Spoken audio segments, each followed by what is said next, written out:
December 1వ తారీఖు నుంచి 9వ తారీఖు దాకా విజయోత్సవాలు జరుపుతారట. ఎందుకు నాయన? తుపాకులు పెట్టి వసూళ్లు బాగా చేసినామనా? కాంట్రాక్టుల కోసం గల్లాలు పట్టుకొని క్యాబినెట్లో కొట్లాడుకుంటున్నామనా? మంత్రుల మధ్య తగాదాలు పెరిగిపోయి రోజు వీధినబడి రాష్ట్ర ప్రజల పరువు తీసినందుక దేనికోసం విజయోత్సవాలు జరుపుతారు? ఈ 23 నెలల పాలనలో మీరు ఏం సాధించారు? మహాలక్ష్మి పథకం ఇచ్చింది లేదు, పెన్షన్లు పెంచింది లేదు, పిల్లలకు ఫీజు రియంబర్స్మెంట్ ఇచ్చింది లేదు, ఓ చెక్ డ్యామ్ కట్టింది లేదు, ఓ చెరువు కట్టింది లేదు, ఓ ఎకరానికి నీళ్లు ఇచ్చింది లేదు.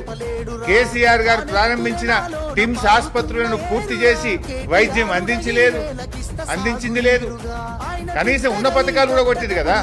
ఏమని విజయోత్సవాలు జరుపుతారు? కేసీఆర్ గారు ఫీజు రియంబర్స్మెంట్ 20,000 కోట్లు ఇస్తే మేము 2 రూపాయలు కూడా ఇయ్యలేదు, పిల్లల చదువులు ఆగం చేసినామని చెప్తారా? కేసీఆర్ కిట్ బంద్ చేసినామని చెప్తారా? బతుకమ్మ చీరలు బంద్ చేసినామని